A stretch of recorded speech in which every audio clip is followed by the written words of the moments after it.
So evolution to revolution was a very apt name that you gave to this entire situation that we are talking about.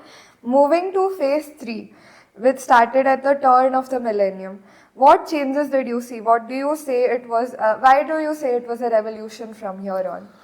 Okay, yeah. I mean, when I was planning this session, I saw a certain evolution which was right up to end of, I would say, 90s.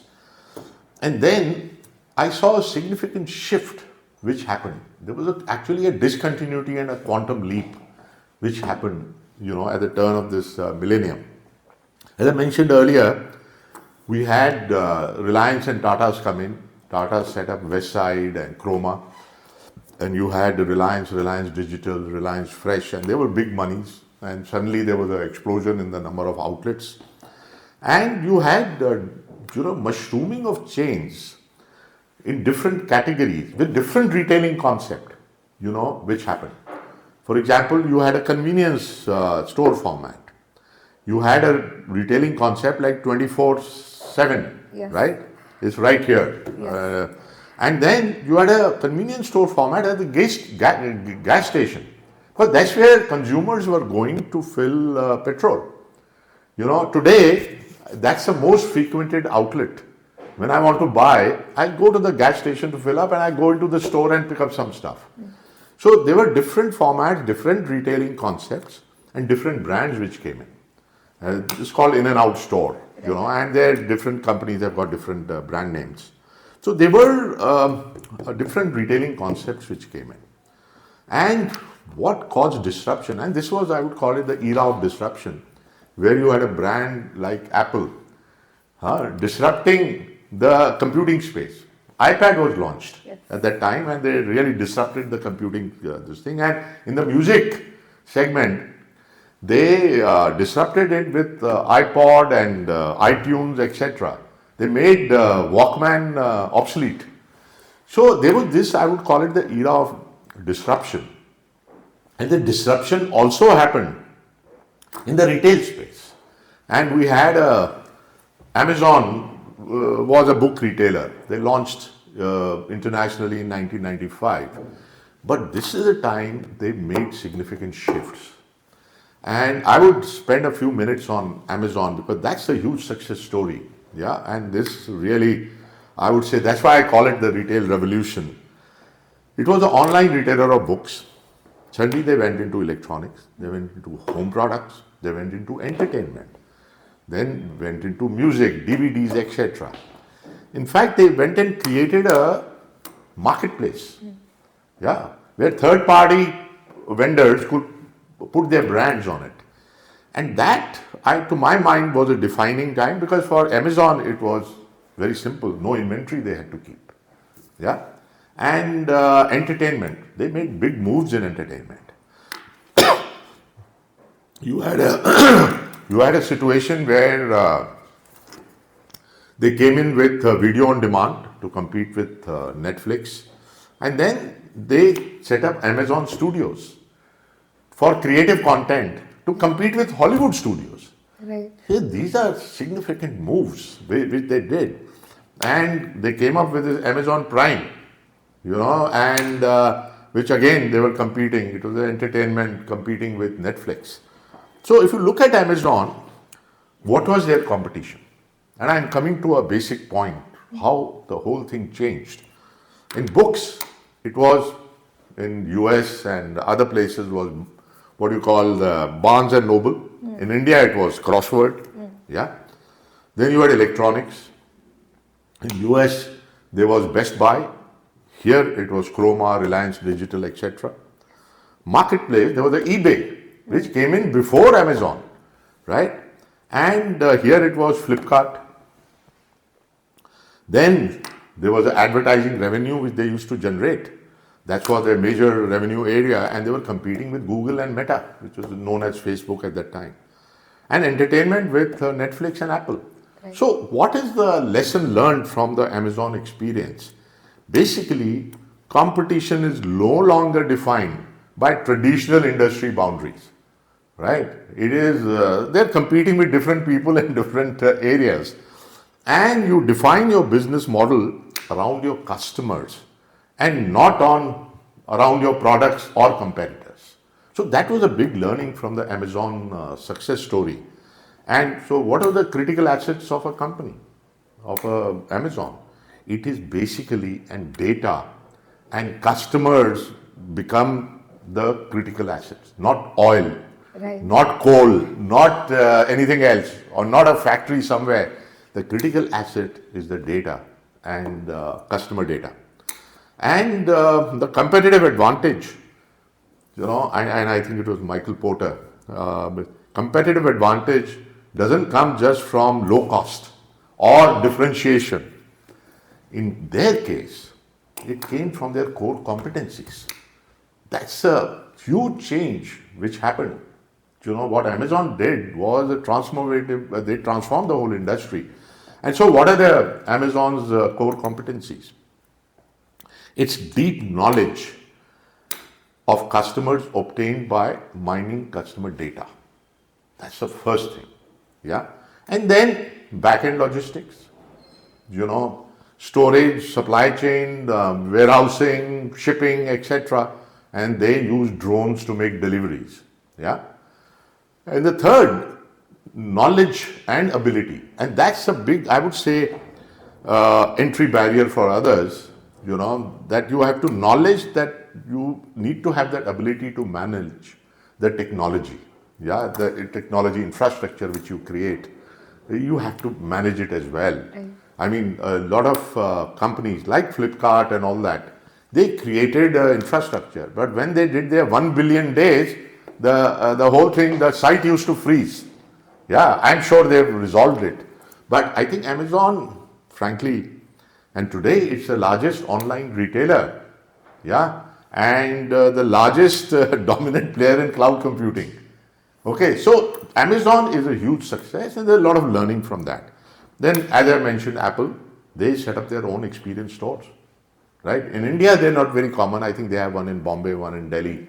Right? But if you go to US, you find experience stores and it's an amazing experience. I've been there 3 times. Once I had gone to Boston for a Harvard program and suddenly my phone conked out. So I left a session, went to that store and it was fixed in 5 minutes. Gave them a score of 10 on 10. So it's something which I think there's a learning for everyone. And Apple was very clear that they're not only just products, would be, you can call them insanely great products. Yeah. But the overall experience has to be great for the consumer, for them to love the brand. I mean, Steve Jobs was very clear that he wanted the consumers to fall in love with his brand. Absolutely. And he said, simplicity is the ultimate sophistication. Keep them simple.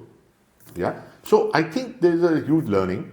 And I want to talk about one company, which is not in India right now, but it is really redefined the way financial services retail operates.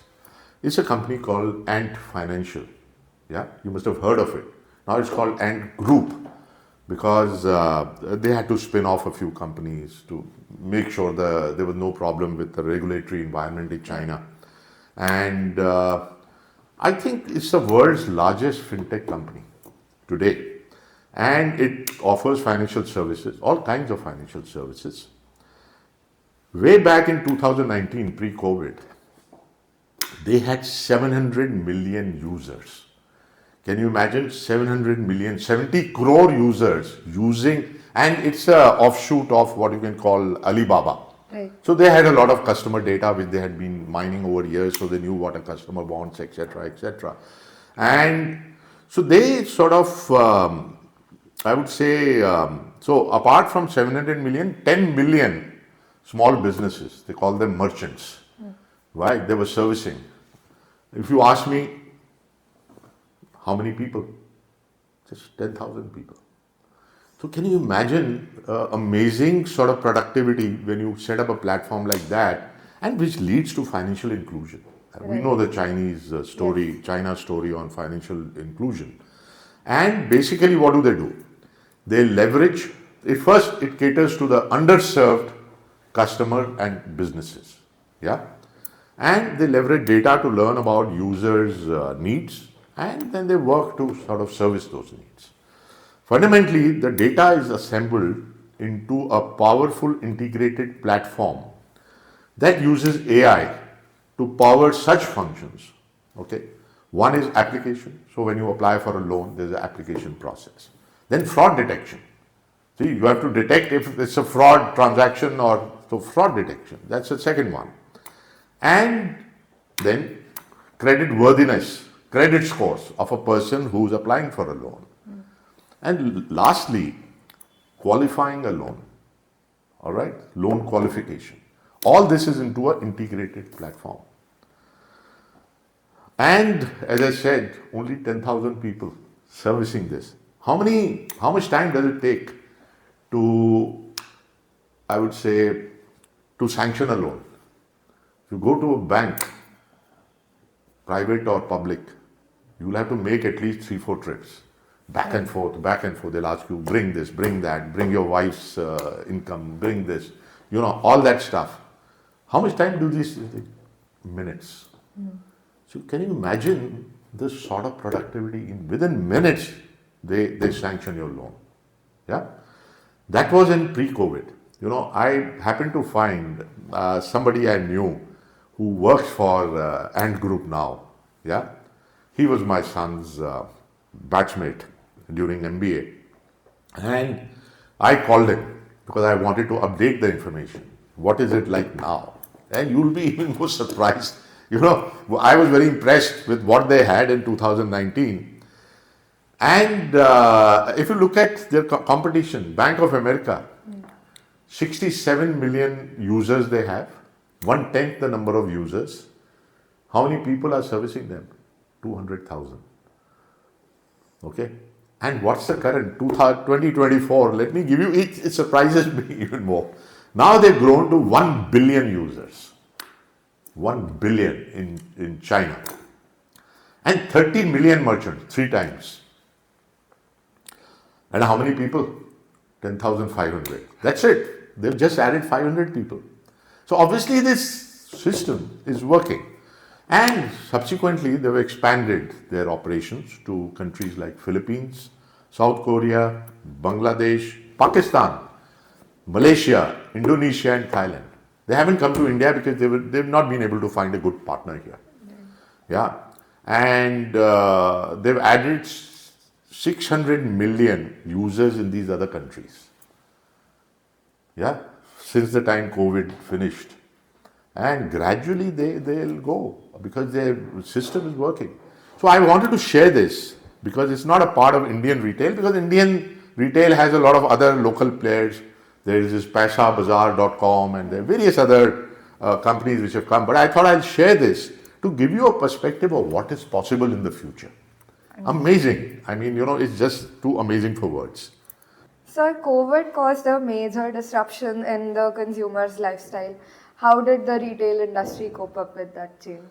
Well, I would say that COVID, there were obviously some negatives because people suffered and it was really bad for the economy overall. Yeah. But the industry then found ways of continuing the business. And one of the big beneficiaries of COVID was the online retail. Absolutely. Yeah, because people didn't want to go out, they were scared, so they could order online. And that also helped some delivery companies as well who are in the delivery space. And so there was a sharp increase. The other thing which happened in COVID was, in fact, I was talking to one of your one of the FMS alumnus, Karan Bhagi, and he came and took a session when I was teaching retailing management. And he said, surprisingly, there were a lot of people who actually built businesses during COVID. See, this entry barrier of you have to have scale, you have to have so many outlets and you have to have that vanished. You just place it on Amazon and let the consumers buy. And so it was good for certain new players because the entry barriers came down. Distribution was not an issue.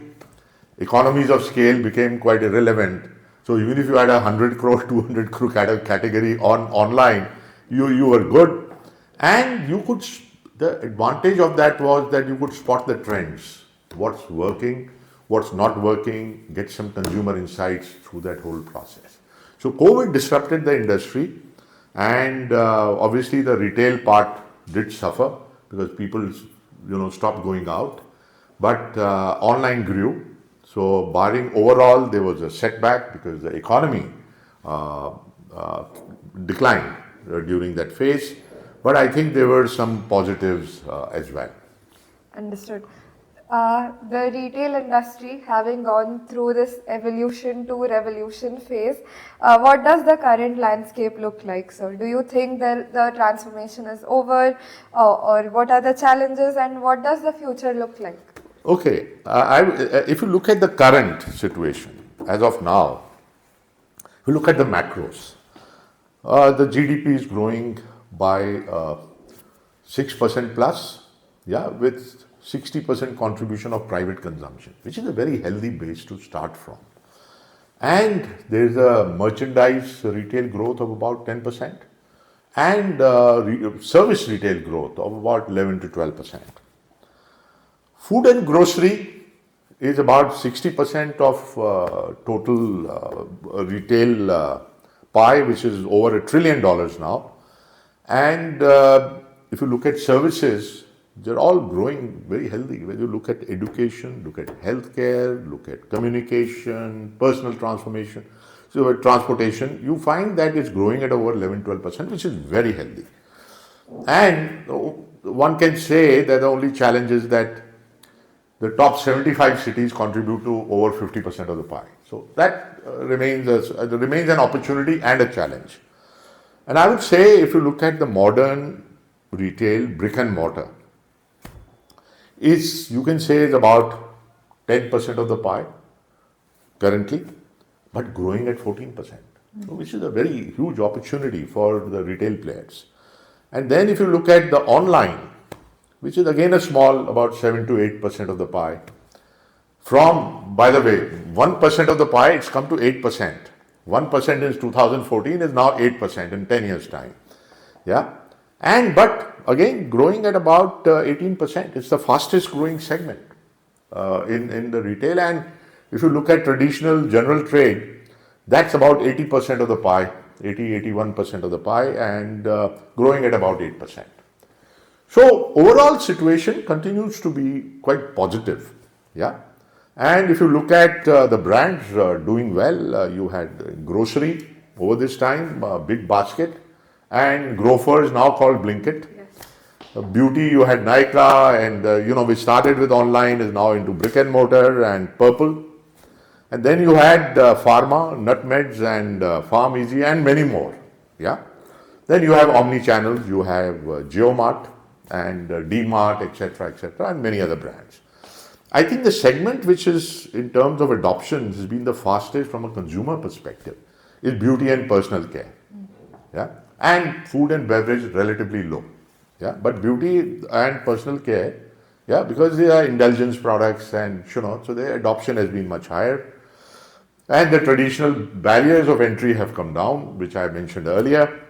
And what the latest one is quick commerce. Yeah, quick commerce, I mean, they'll deliver in 10 minutes. I mean, it's so surprising. I mean, I couldn't even have visualized it in about, if somebody told me a few years back that somebody will deliver it in 10 minutes, I wouldn't have believed the person. But that means you have hyperlocal, you have micro warehouses, and then you have to have rapid connectivity. And indeed, there has to be use of artificial intelligence and some predictive analysis on what you need to stock. Because you can't stock everything. Yeah. Okay, and stocking in a part of Delhi, say South Delhi and Central Delhi, the SKUs will be different from East Delhi. So you find that, and smaller SKUs by and large. So use of technology has become an important sort of, for the growth of this segment. It is growing. But over a period of time, I have a feeling it will merge with the online, this thing. Today we call it quick commerce, right? And so that's a segment which is, but once it grows beyond the traditional grocery and FMCG into electronics, small gadgets, toys, games, pet stuff, so you'll find that this segment is likely to grow. And the consumer, at the consumer level, the expense is shifting from food to non-food, both in urban and rural areas. So that's also a positive sign. And expenditure on health is growing. And luxury, although on a small base today, is growing rapidly. Look at the consumption in various categories, weddings. Look at real estate, the premium real estate. People are queuing up outside those brands to buy premium real estate. Jewelry. Look at a brand called Tanishq. There's so many brands which have been launched in this jewelry segment. And then wines and spirits, and premium cars. And premium cars are growing at the fastest pace while the entry level cars are sluggish. So the whole landscape has undergone a change. And what will keep it going in the future is that India has the largest Gen Z population in the world. There's 360 million Gen Z people in the world, and India is the largest, larger than China as well. So that I think is a positive side. And the biggest opportunity area, the way I saw it, and I think that's something which has not changed, is the impact on agriculture. See, we all know that 40% of our agricultural produce, the fresh stuff, goes waste. Now, if there are companies, the retailers, setting up cold storages, cold chain, it will benefit agriculture, and huge benefit to agriculture. And to my mind, the waste will go down. The second benefit will be from the farm to the fork. The cost will come down. There is a high intermediate cost in India. So if that happens, and that is what the players, various players in this industry are leveraging, which is, bring down the intermediate costs. And I think that's something which will benefit the agriculture the most, because today the biggest challenge for the farmer is making money. Yeah. And I think that's something which is good for the future. However, there are challenges in a country like India. There is a growing inequality. Yeah, the income highly unequal. The top 1% population carry 22% of national income. Top 10% of the population, 50% of national income. And the bottom 50% has only 15% of national income. So at the end of the day, I mean, how many cars would a rich guy buy? So to my mind, I think there has to be some sort of leveling off of this. People need to, 80 crore people are surviving on free rations today. These are government data. And there was a report last week that 1 billion people don't have any discretionary income in India. Now, if they were to have discretionary income, you generate jobs, they'll get some income. And so that will make a huge difference to this thing. So challenges are there. There are supply chain and logistics challenges. The road network has improved somewhat. The expressways have come up. But if you look at the rural roads, where the investment needs to go, that will take time. Because that's how you will expand into rural markets. And because there's a lot of demand generation which will happen there, And then you have the infrastructure, cold chain, expensive real estate continues to be expensive, and capability. See, from basic sales and distribution capability, you have to move to channel management. You have to, because there are multiple channels. You have to move to category management. The category needs to grow. And then ease of doing business was a challenge then, continues to be a challenge. Things may have got better in some way, but it still continues to be a challenge. And then property and real estate regulations, compliance issues, it continues to be a challenge. So if we can get out of this sort of a thing, I think the future is bright. And to my mind, going forward, you'll see some of these trends will get accentuated, and you'll see a growth happening in different segments. And I'm quite optimistic about this thing, about the retail industry in India. Right. Sir, retail has stood the test of time. Yeah. Through whatever changes that have been put forth in the last couple of years. And as we look at such an optimistic future, what is one piece of advice that you have for the young professionals entering into the retail industry now? Young professional and management students. Yes. Because retail was never the first choice of the student. You wanted to go and join FMCG companies, consumer durable companies, because that's where the brands are. I would encourage some students and young executives to really enter the retail space. And it's going through a huge transformation. You will be a part of that change. So when you join right now, you become a part of that change. Can you imagine this friend of my son who joined Ant Financial out of campus? Almost 8 or 9 years back. He stayed with them. And when I had a chat with him, he's learned. He's not changed his job. I'm sure he had opportunities. But because he's learning and he's enjoying his job, because you are at the leading edge of that change, working for that company, and sooner or later they'll come in India. So to my mind, whether it's brick and mortar, online, financial services, merchandise, I would encourage people, because that's a growth industry. See, you don't want to get into an industry which is declining. Yeah? So that's an industry which is growing, and it has become global. Just imagine in 60s, there was hardly any modern trade in this thing. But the worldwide, there were brands. There was Walmart, there was Kmart, there was Sears Roebuck, there were Marks and Spencers. There were brands were there. Now the lag has come down. Virtually all the global brands are here. So you get global exposure. I know somebody who actually working with Amazon here, an engineer, computer science graduate from DTU and joined Amazon. Now she's somewhere in the US. So this global exposure which you get is amazing. So I would encourage young executives and especially management students, both in the final year and the first year, to go and work in some of these retail segments. See, it was not in fashion because you didn't have the big brands there. You want brands. You want to work for Hindustan Unilever and Tata's but now the brands are there. Yeah, the brands are there and you learn. And these are companies, I am telling you that as far as I'm concerned, I learned a lot in levers. I mean, they used to invest in you. They used to invest in you, and I'm sure a lot of these global companies do that. Whirlpool, I went for so many programs, global programs on leadership and others.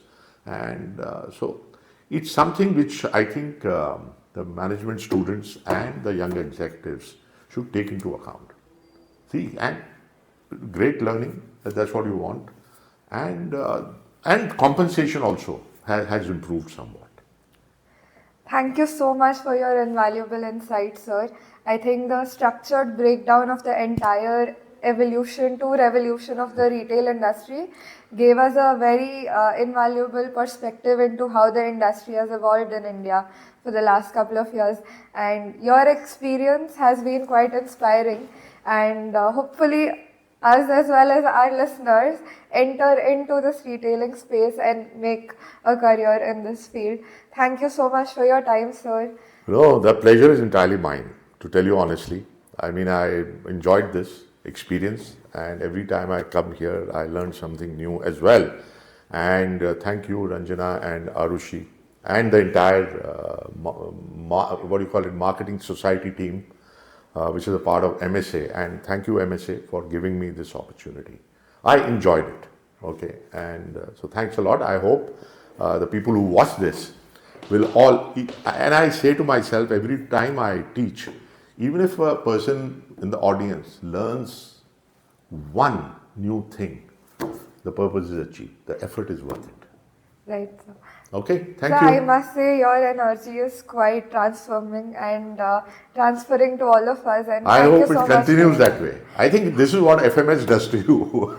Absolutely. By coming here, and being here and with young students, that inspires you as well. It keeps you young, it keeps you active. So that's why I enjoy coming here. So thank you very much.